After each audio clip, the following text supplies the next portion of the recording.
Hi, I'm Dana, and this is Highly Delicious.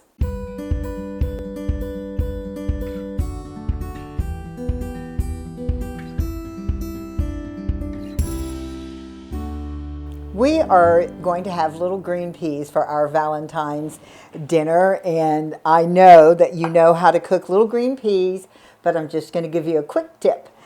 I like to drain mine, and then I like to take just a pat of butter and add that in on a very low heat so that my peas get hot, but they don't pop or don't get overly cooked. Just the perfect addition to any meal, and it was my mother's go-to when it came to meatloaf and au gratin potatoes, which is our Valentine meal for tonight.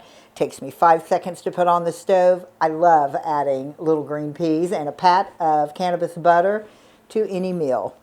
That's all it takes. Now we're going to heat it up. Right over on the stove, down to low. And while that is heating, we can continue on with our potatoes.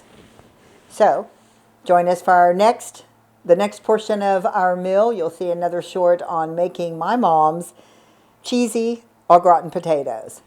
Excellent meal addition to meatloaf or any of your other favorite meals. I truly believe marijuana and wellness do go hand in hand.